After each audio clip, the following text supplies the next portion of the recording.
If there's one thing that unlocks the secrets of the British, it's our feelings about our homes. We are fixated on buying them, renovating them, making them beautiful, and defining ourselves through the way they look. You might think that this obsession with having your own house and your own front door is a very recent phenomenon, dating back perhaps to the 1980s, even the 1950s. But I've traced this very British love affair back to the 18th century, because it was then that home became what it remains for most of us to this day.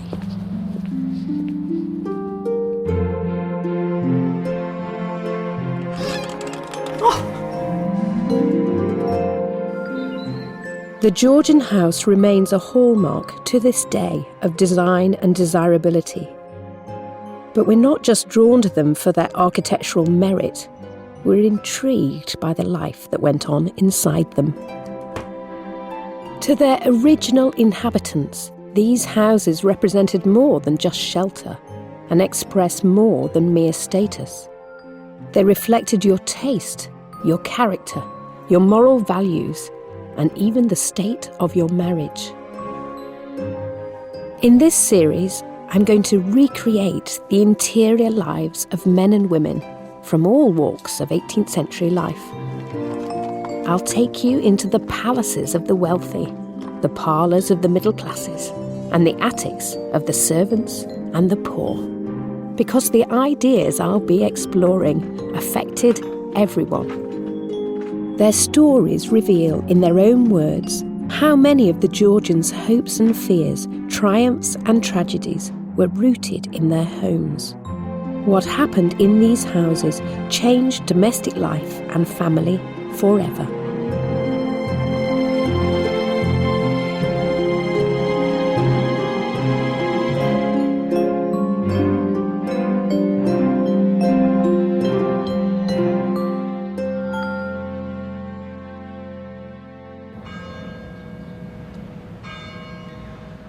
This is Spitalfields in the East End of London, laid out in the early 18th century when Britain was in the grip of a building boom. Think of these terraces as starter homes for a confident middle class with healthy incomes and new pretensions.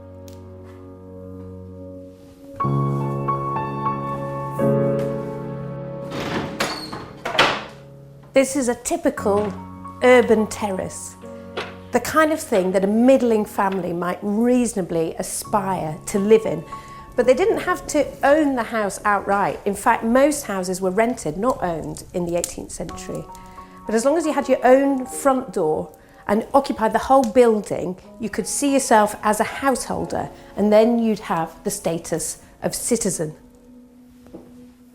Today, we often assume that the home is simply a trap, invented by women to tame their men and break their masculinity. A domesticated man is a housebroken man. Only outside the home can he recapture an exciting whiff of the testosterone he has lost. But let me tell you, this is not at all how the Georgians saw it. I'd always known how much women longed for the stability of marriage and a home of their own. At last, they were the mistress of a household. Marrying well was the female career in the 18th century. But it surprised me just how earnestly, longingly, desperately men yearned for marital domesticity and a home of their own.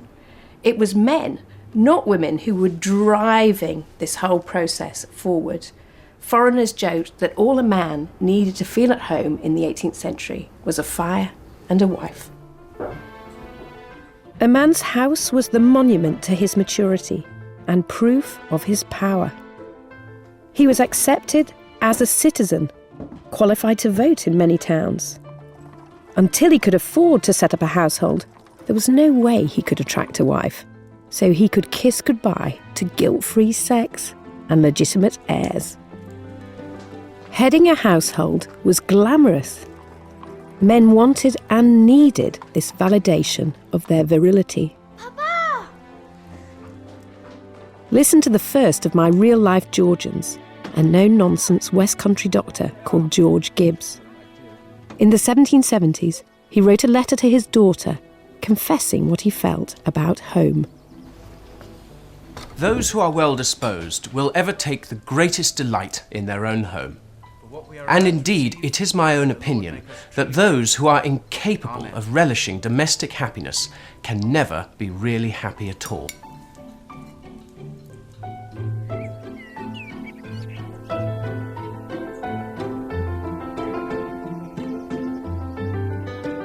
But here's the thing that interested me about Dr. Gibbs.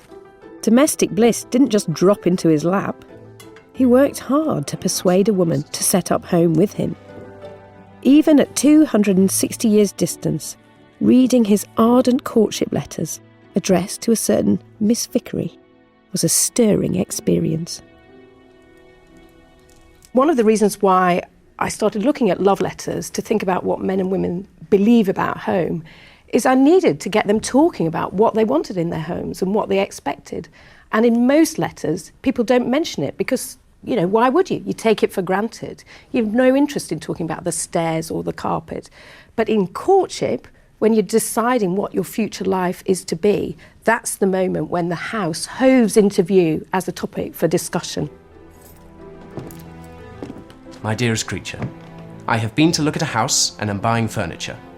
Don't be surprised, my dearest, for I shall not make an absolute bargain without your approbation. Much less shall I pretend to fit up the kitchen or the bedchambers. George Gibbs spent days traipsing round Exeter, looking for a potential house to establish his married life and to satisfy his sweetheart, Anne Vickery. He sends endless letters on the subject, part of which is practical. No respectable marriage can go forward without a house, but a lot of it is emotional. He's showing his solicitude as a future husband, and he's implicating his sweetheart in his choice and in their future life. If you think there's something intrinsically feminine about fussing over interiors, that's not how the Georgians thought. No detail of the geography and decoration of the houses he visits escapes Dr. Gibbs. A good parlour, not large, with sashed windows, wainscoted and painted blue. Above, 2 chambers, tolerably good, and one, if I remember right, hung with paper. I imagine she thought, oh, I could sit upstairs in that chamber with the nice paper, all clean, up to date.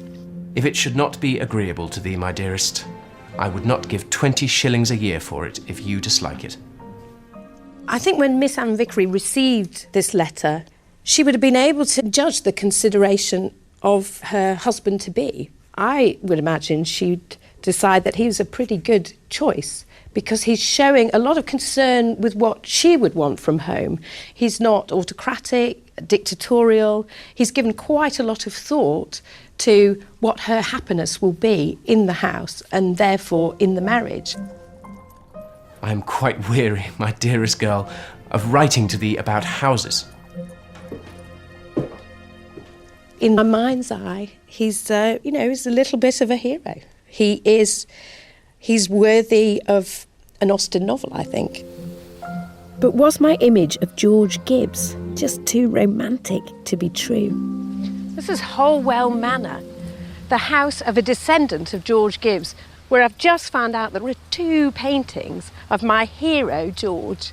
And so I'm fascinated to discover whether or not he is quite the gorgeous hero that I've built him up to be. In the first painting Lord Aldenham showed me, George was just a boy. What about him as an older man? Well, he's down the other end, if you'd like to have Okay. a look.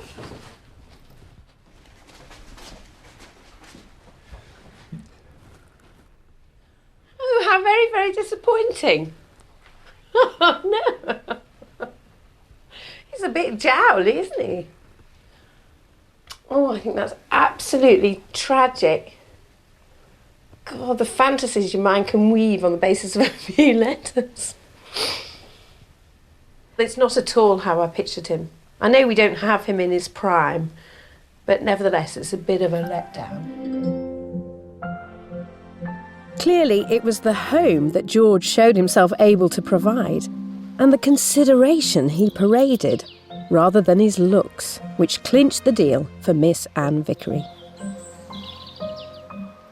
This is the house outside Exeter where Dr. and Mrs. Gibbs experienced decades of happy married life, raised a family and founded a dynasty who went on to become fabulously wealthy guano tycoons.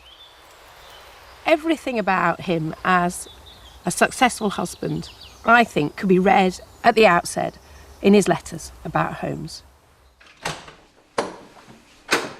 You can see just how important house, home and smiling wife were to a man's status and self-esteem by listening to the voices of men who were lacking them. That's why I searched out bachelor's diaries. Step forward, Dudley Ryder, Hackney linen draper's son, budding law student and compulsive diarist. This is always a great moment for the historian, unwrapping the documents. And here they are. To add to the intrigue, they're all in code. So, look at this. What exciting things about his life could he possibly be concealing in this elaborate cipher? What dramas? Luckily for me, a descendant of Dudley's cracked the code. And when I read his outpourings, it was as if a voice from 300 years ago was confiding in me. I dreamt I was married to a young lady, bedded her, and the next morning found myself in the greatest hurry and confusion of mind in the world, longing to be unmarried, in which trouble I awakened. I fell asleep again and dreamt I was married to another young lady and enjoyed her, and then repented again and regretted exceedingly to find it was only a dream.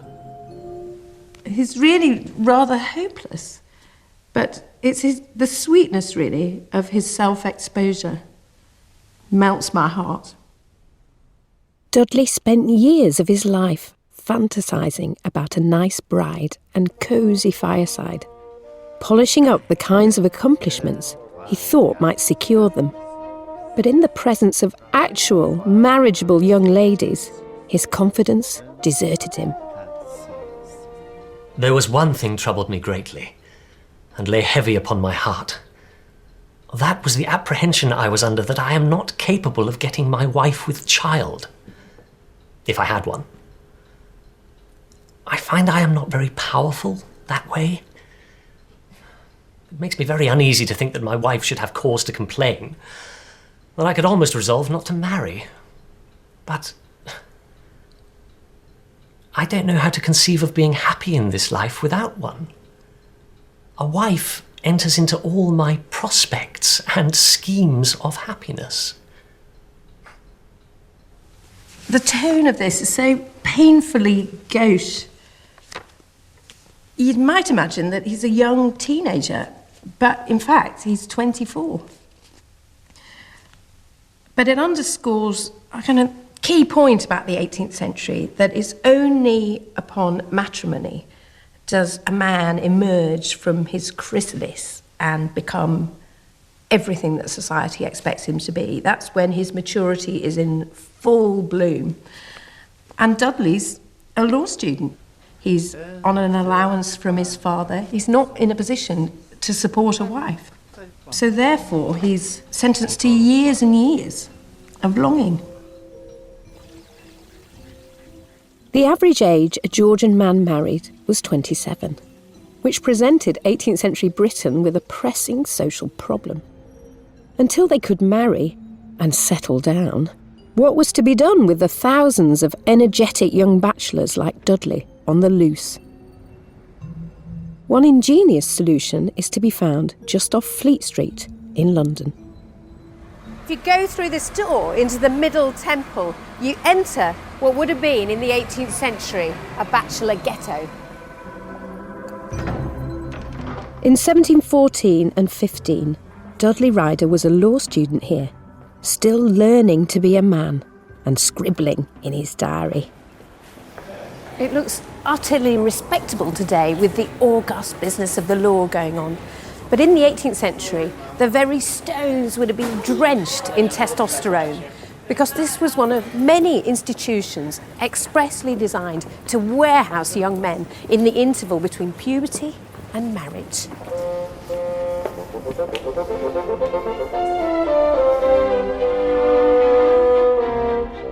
Dudley's student life was hardly taxing. A bit of reading and a lot of loafing about town.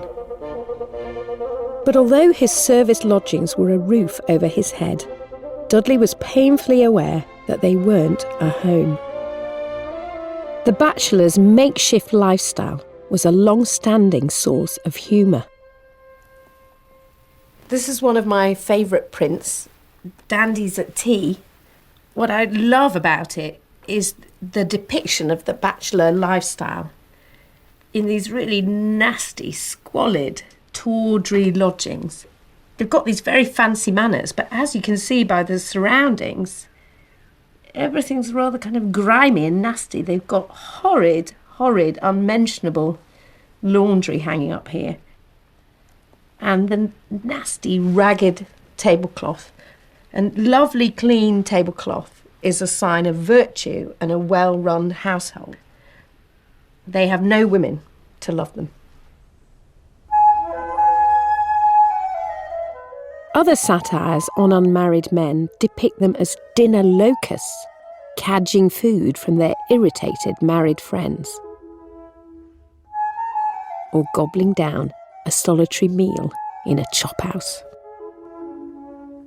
This is one of the few remaining chop houses in London. But in Dudley's day, they would have been ubiquitous, the Georgian bachelor's equivalent of the burger bar. It was demoralising and lowering, I think, for Dudley Ryder to be always having his dinner in a chop house, because it emphasises the contrast between the life that he's living and the life that he wants. There's domesticity and happiness at home. It's often epitomised by a smiling wife, a well-laid dinner table, a lovely fish pie, showing all the happiness, sustenance and comfort you could have at home.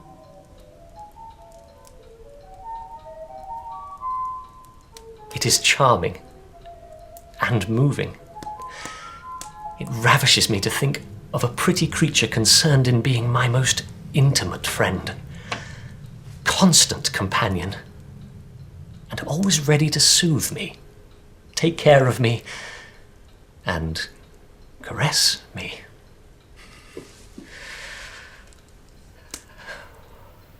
Oh, can anybody find me somebody to love?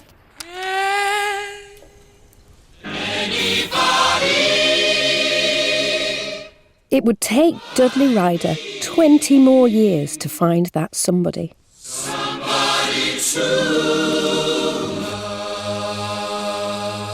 At length, at a ripe 43, he married the daughter of a rich West India merchant and went on to found the dynasty whose house this is, Sandon Hall in Staffordshire.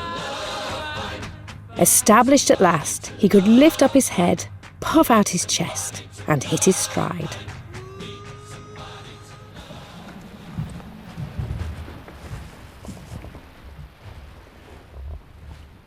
Somewhere in here is my Dudley in later life. Oh, look, he's still pointing his finger. He's remembered his ballet lessons. Sir Dudley Ryder, as Attorney General. Look how dignified he is. I think he's come into himself. That's what I want to believe. Upon marriage. It is interesting, though, because if you just had the paintings of Georgian men, you'd have one picture, the very kind of complacent and sober picture of power and running households, and you just take all of that for granted. But once you read his young man's diary, you see that he didn't take any of that for granted. He was always worried he wasn't going to get it.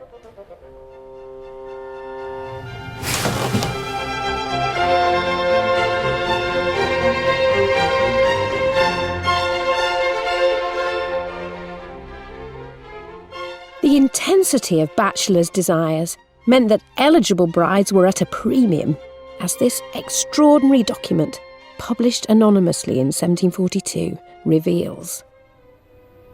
One of the most intriguing publications I found in my research is this.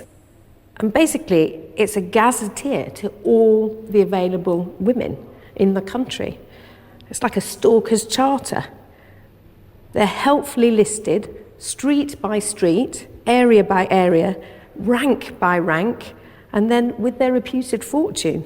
£40,000, £60,000, £50,000, and then all the extra money they have in the stocks. So it's very comprehensive. On and on, down through the ranks.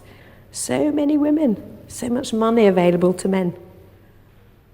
They're very straightforward and practical, the Georgians, about money. They have none of our false modesty about it.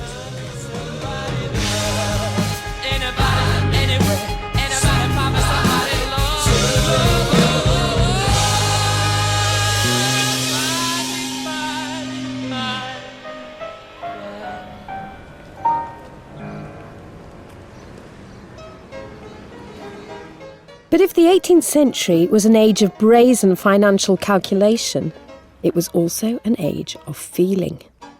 It wasn't enough just to have a nice house and expect an eligible bride to come a-knocking.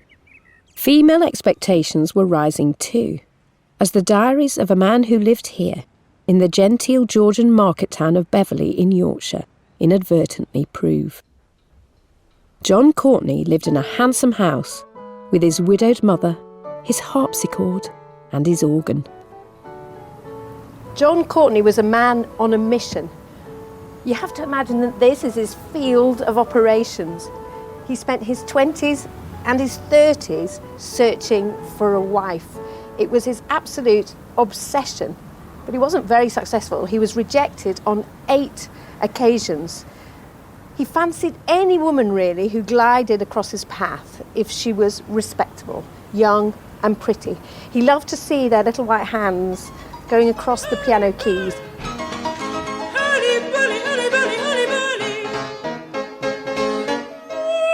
The assembly rooms at nearby York were the scene of John Courtney's first attempt at seduction. It was to prove a humiliating fiasco.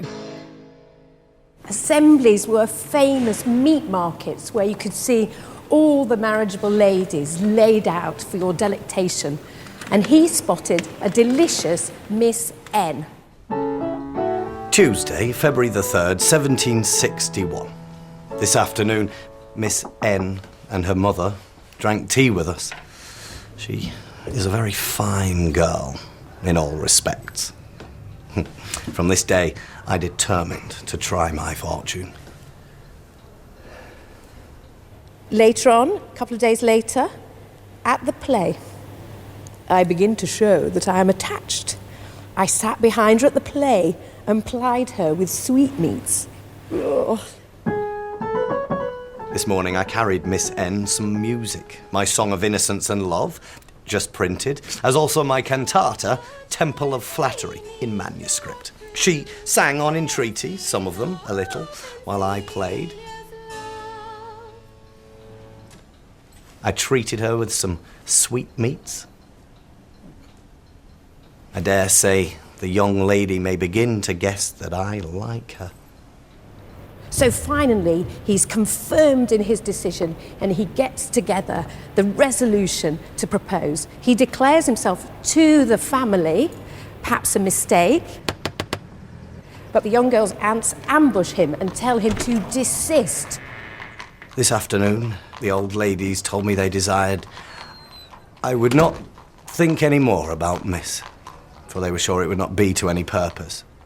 I was thunderstruck. Courtney isn't the most self-aware of diarists, so it's actually quite hard to say why women like Miss N kept turning him down, even though this was the house he would be able to offer them. But reading between the lines, it's clear that it took more than bricks and mortar to secure a graceful young lady. I was very sorry they sent back the music in the morning. It hurt me much. Miss M said she had more music than she ever played. I'm much more chagrined today than yesterday. Heartily vexed. NB. In the morning before all this happened, I made an agreement with Haxby for a desk organ with 5 stops. I think the bottom line is that he was absolutely deaf to the subtleties of female communication. Every time a woman rejected him, he seemed to have no idea that the rejection was coming. So it all goes to show that there's more to marriage than a house. You have to invite women in, seduce them into wanting to share it with you.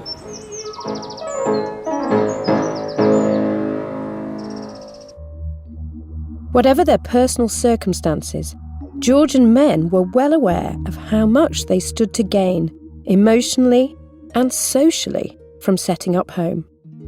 But there were other benefits, which they were often less upfront about. Becoming a householder meant new rights and mature responsibilities, but it also legitimised an orgy of consumer spending on yourself. How couples manage their money is even more mysterious today than husbands and wives' sex lives. So I was delighted when I discovered some his and hers accounts, some matching accounts for a gentleman and gentlewoman called the Arderns, who lived in Cheshire in the 18th century. So I was able to compare what the women spent their money on and what the men spent their money on. And in this case, it was an absolute eye-opener that John Ardern, the husband, seemed to spend an incredible amount of money on what we might loosely call tackle: a double girth with leather ends, whipcord, 1 coupling rein, mending a bearing rein, stirrup leathers. It goes on and on and on. So when I totted all their accounts up, I discovered that poor Mrs. Ardern spent only £12 in a whole year, 1745, on herself. That's just 2% of her entire outlay, whereas her husband was spending more than that on leather. Mr. Ardern's almost fetishistic obsession with horse furniture, as it was known, is all the more remarkable, given that the family money was Mrs. Ardern's. But he wasn't unique. One of the largest elements of expenditure in wealthy 18th century households was men's spending on transport.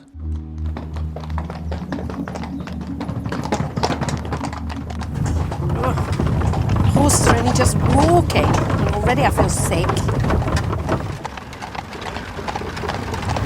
A carriage like this, well sprung, well upholstered, shiny, pulled by lovely horses, it says a lot to me about the status that a man acquires as a husband, heading up his household, taking his family off to church, full of virility, pumping with it.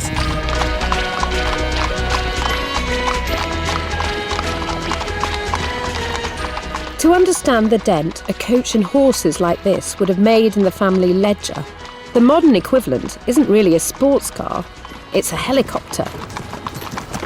But of course they never get criticised for it. They're never seen as big spenders or consumers. They're seen as truly independent men who are interested in travel and the adventure of speed.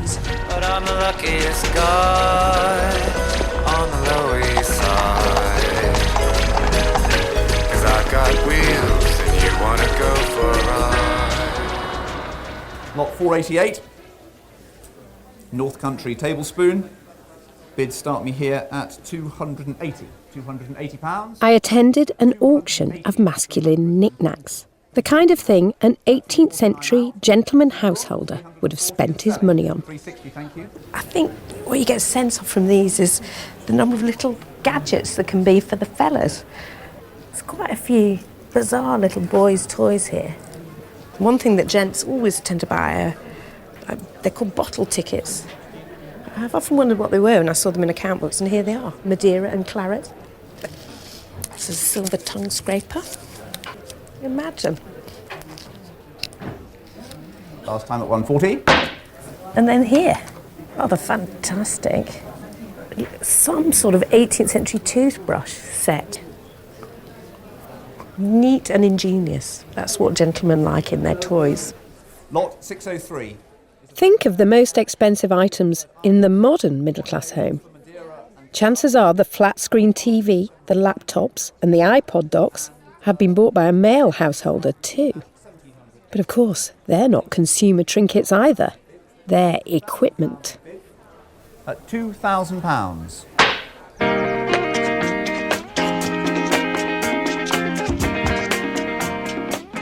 But in case you're thinking that Georgian men were having it all their own way, allow Essex girl Miss Mary Martin to correct you.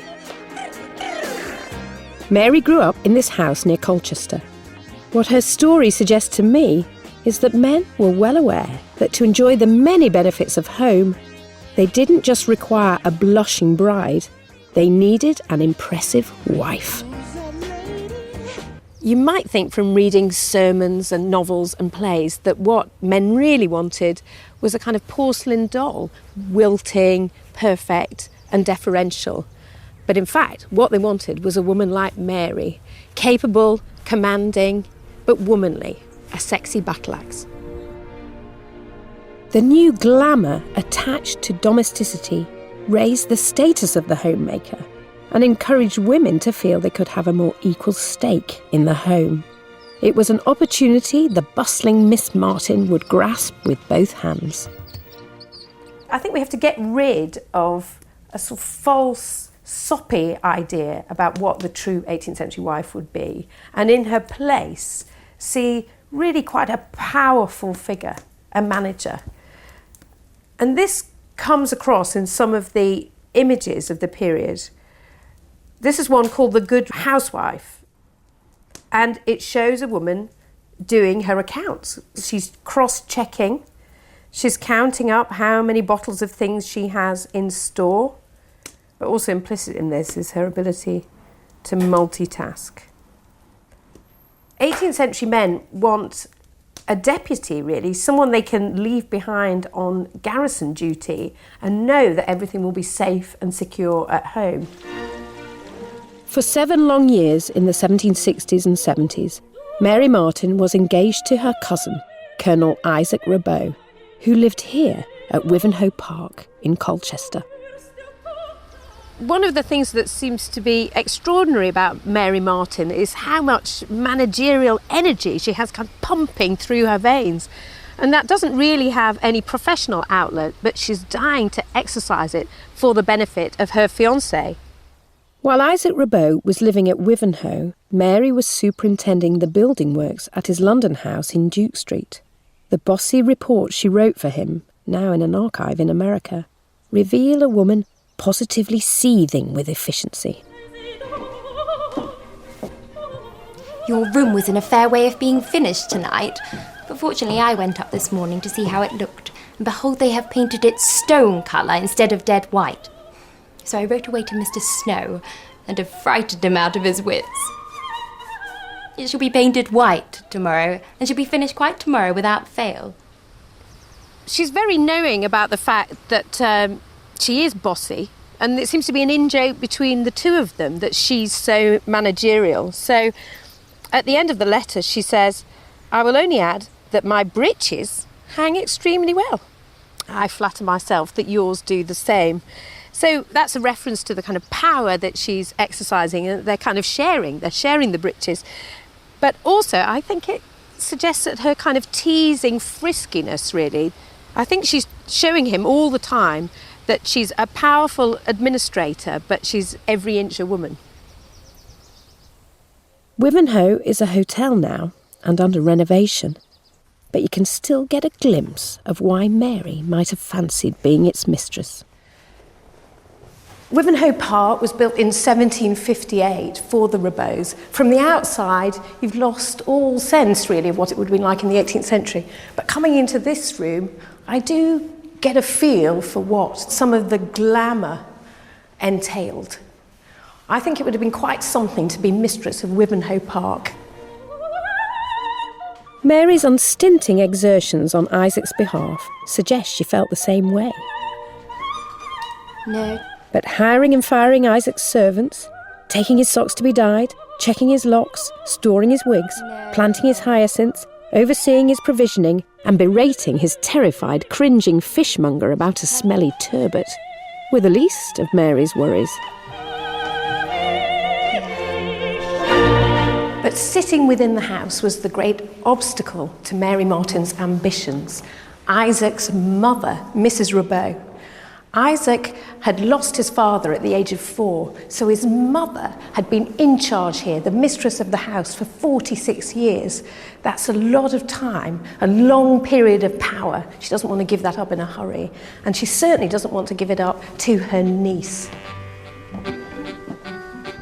Isaac's mother put up an endless series of objections to relinquishing Wivenhoe and retiring to a house nearby.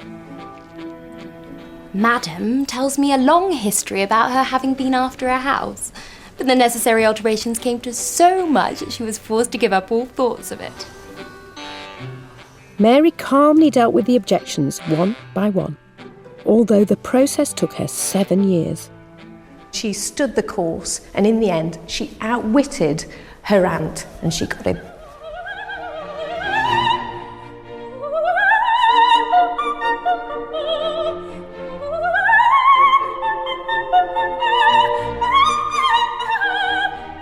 To me, she seems like a cross between a young Margaret Thatcher and a very sexy Nigella Lawson. So she's this wonderful fusion, really, of sex and power.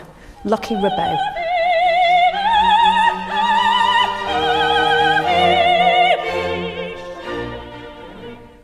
They married in 1778.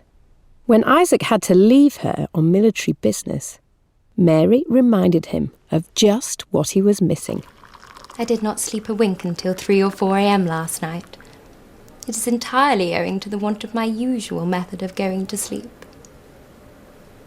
What do you think? And in case you missed it, that's really a reference to sex. That's as close as any 18th century woman is ever going to come to admitting that she needs and likes to have sex every night. So Mary is really as frisky in the bedroom as she is busy on the estate. She's the perfect wife.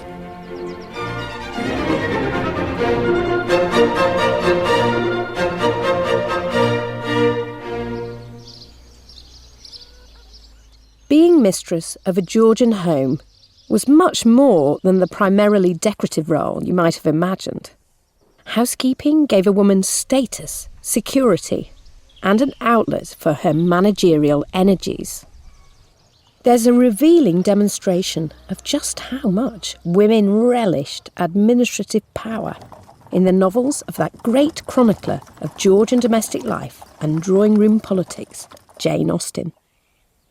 In Pride and Prejudice, the heroine, Elizabeth Bennet's best friend, Charlotte Lucas, marries the idiotic Mr. Collins.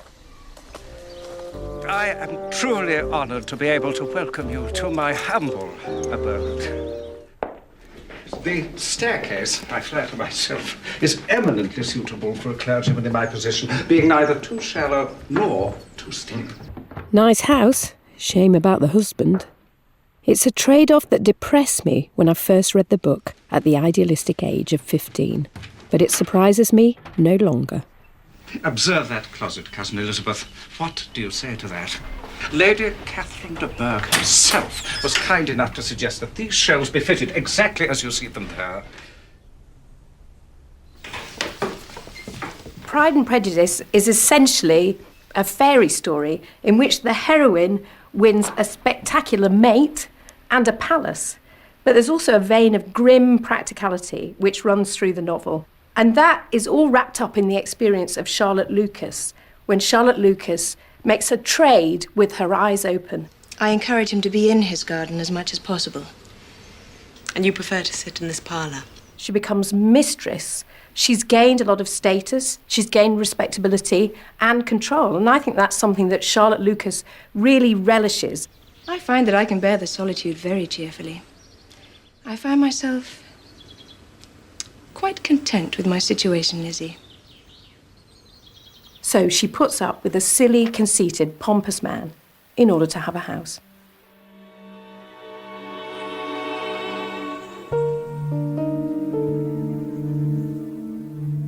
It's even easier to understand the bargain Charlotte Lucas was prepared to strike when you contemplate the alternative. For a woman to shine at home, she had to be its mistress. The prima donna had her stage. But what happened if you came lower down the pecking order was brought home to me by a woman who lived here. Rufford Abbey is a wedding venue now, which is ironic, because in the 18th century, one of its inhabitants has left us a blistering account of how home could feel to a spinster who just didn't fit in.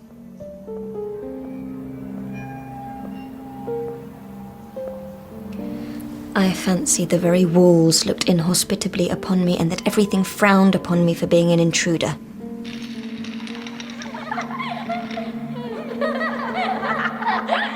I say that if 'twas in my power to get my bread by the meanest and most laborious employment, I would without dispute choose it.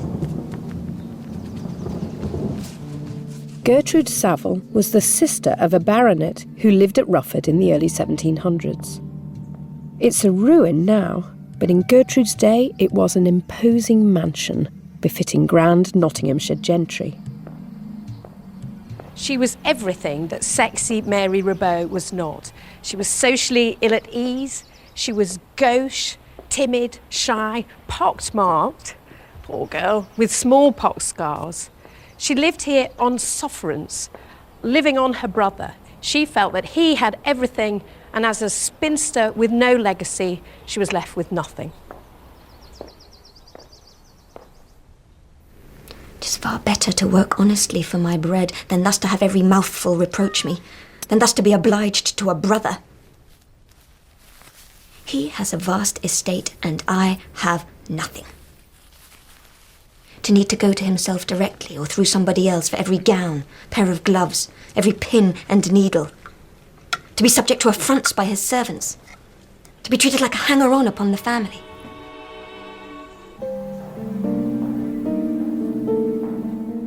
Gertrude really struggled here at Rufford Abbey.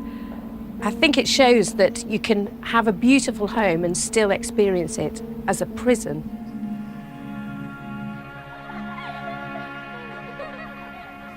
An old maid is the very butt for ridicule and insults. Miserable are women at the best, but without a protector. She's a boat upon a very stormy sea without a pilot. A very cat who, if seen abroad, is hunted and worried by all the curs in the town. Gertrude Savile's plight was actually pretty typical. About 1 in 3 aristocratic girls would never marry in the 18th century. There just weren't enough estates to go round. Because if an aristocratic girl married down, she lost caste, she lost status. And as Jane Austen archly remarked, there are not so many men of fortune in the world as there are pretty women to deserve them. I've got here a satirical depiction of spinsters going to a cat's funeral. So it's that age-old idea that a girl's best friend is her cat. And it's as if these old ladies really are only married to their cats. Really, this is history from the point of view of the smug marrieds. This is the grieving owner of the pussycat, like a pantomime dame. This one seems to be kind of a bit beardy, really.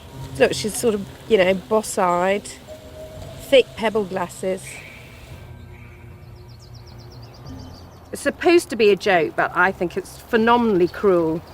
And it's a dire warning. Imagine looking at this at 18, you think, that is not going to happen to me.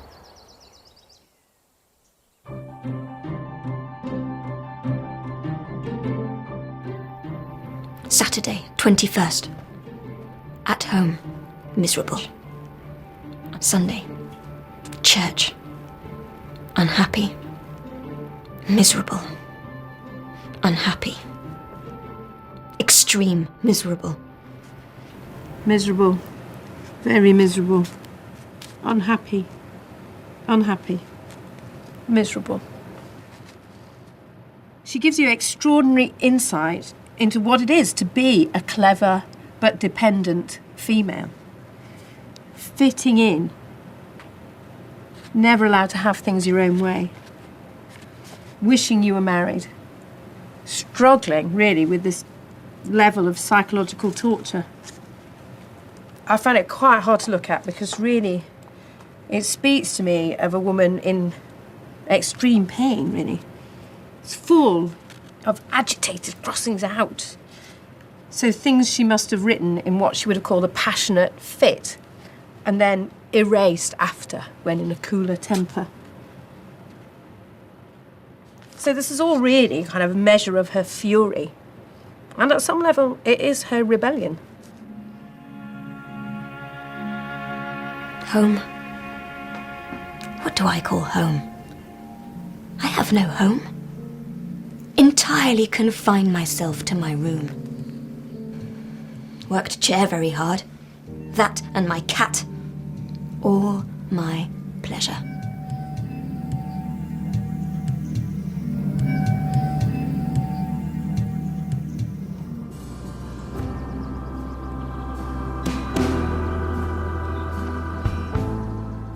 But it wasn't just women who suffered the emotional and social consequences of domestic exclusion.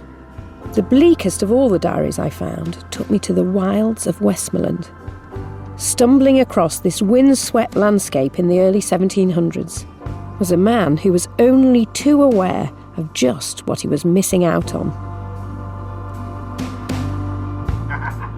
George Hilton was a dissolute Westmoreland squire. He spent his time carousing with his cronies in taverns on the fells, like this one. But his drinking pals knew better than to invite him home to meet their daughters. The only woman of his own rank he ever seems to meet is his mother.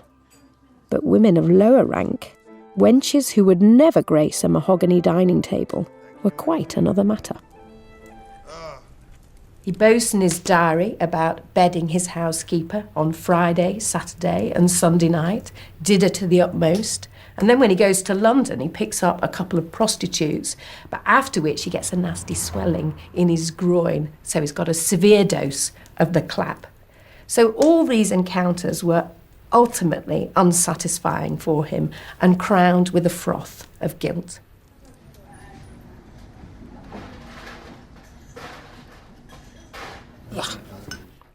Yes. Hilton's diary, which he kept in the opening years of the 18th century, is a precious document. It's rare that a drunkard's diary should survive. It's near miraculous that a drunkard like him was able to keep a diary in the first place. It's an extraordinarily self-lacerating diary, full of his desperate resolutions. Being now 27 years and 3 months old, I am most passionately resolved to have so punctual a guard over my inclinations as to never lose my reason by a moderate drinking. In performance of which, I hereby oblige myself to shun all alehouses, except when called for business or some particular friend. Never will I know a woman carnally, except in a lawful state. But George's inclinations, what he called stubborn nature, soon got the better of him, and within a week he'd broken most of his resolutions. I laid with a woman and out till 2 o'clock in the morning. Mortally fuddled. Sleeping with a woman out of wedlock might not seem such a big deal to us, but, this is a Christian society. It was a form of fornication, and it's a sin. So although he's committing all these kind of roistering sins, he's suffering terribly for it, and he hates himself. By Hilton's own calculations, he was paralytically drunk 220 times in 8 years, often so fuddled, as he puts it, that he got into fights and was prey to robbers and pickpockets. If you weren't so desperate, really, I'd say he was like a male Bridget Jones, without the happy ending. Hilton's house, Beetham Hall, is largely a ruin now. But at a nearby house in the Lakes, Town End, you can still get a sense of the kind of plain, dark interior he'd have inhabited. Are you lonesome tonight? You miss me tonight? Are you sorry we drifted apart? Does your memory stray to the brightest sunny day? We know from George Hilton's inventory, the list of possessions he had when he died, that he had quite a modest array of traditional possessions. He had lots of this sort of thing. Pewter.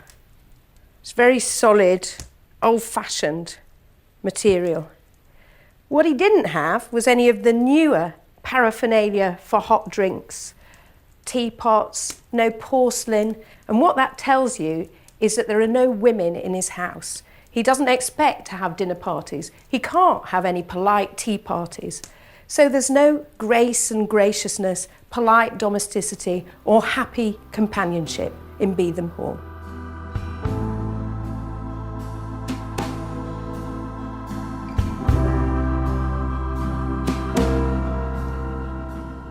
God the Father, the Son and the Holy Spirit, one perfect family, bless me and enable me to conquer this stubborn nature, that I, on the last day, may be happy. Amen. Amen.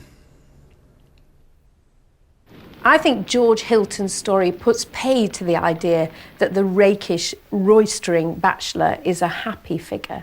He knew well enough that between sleeping with his servants and getting absolutely blotto on the fells, that really he'd made disgrace his bedfellow and misery his companion. George Hilton died alone in 1725 and is buried in an unmarked grave.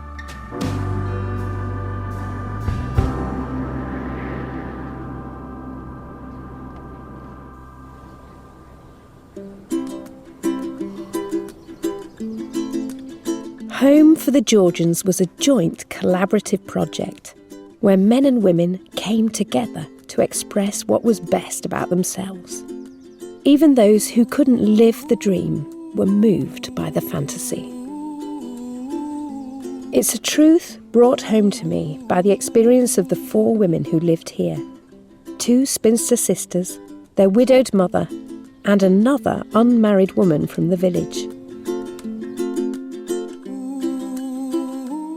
The 2 sisters shared a bedroom and would never know what it was to have a room of their own.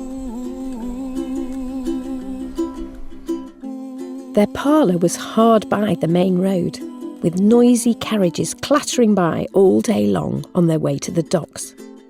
This little pony cart was their only means of transport, so they were utterly dependent on the men they knew locally to get where they wanted to go. A grand house, a few hundred yards away, was an inescapable reminder of their comparative poverty and unimportance as lone women. This is where their married brother lived in well-polished splendour. Luckily for the spinster sisters, their older brother had the big house up the road. When he was in residence here, he invited them up for dinner. He had 18 servants running about, so they could have a sumptuous taste of how the other half lived.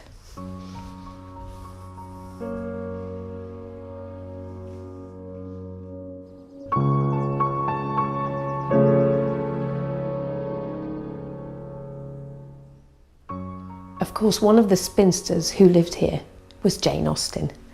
This is Chawton Cottage, so this was a grace and favour house extended on the generosity of the richer brother. And this, rather marvellously, is Jane Austen's desk. We're in the presence of greatness.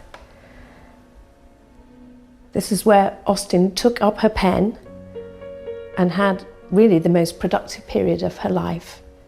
It shows you that spinsterhood need not be empty.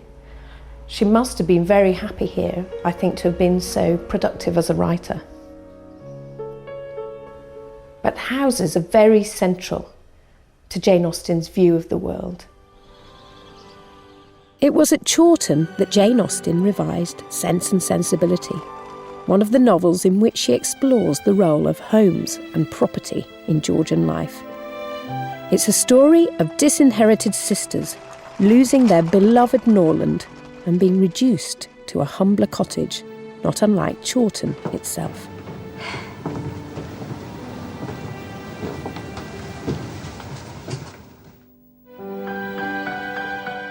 Each of the heroines ends up with very different sorts of houses. Marianne nets the grandest establishment. But Eleanor, who's been selfless and self-disciplined throughout, is rewarded with a parsonage. In social terms, it is modest, but it will be the cradle of happiness for Mr. and Mrs. Virtuous, the Georgian dream. So although houses are statements of power, status and lineage, they're also expressions of character. Setting up home is the project of devoted couples, and the reward of virtue is a happy home.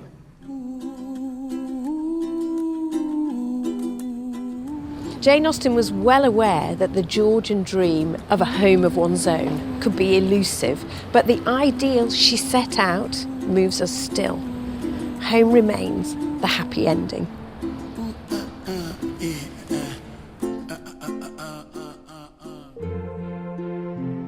Next week, I'll be exploring the impact on British homes of a revolutionary new concept, good taste. Revealing how women transformed their decor, and in doing so, they transformed their lives.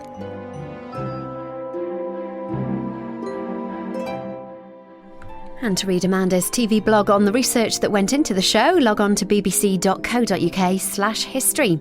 Looking ahead to tomorrow at 9, John Sargent uncovers India's vast rail network on Tracks of Empire. While next up tonight, Buzz Cox.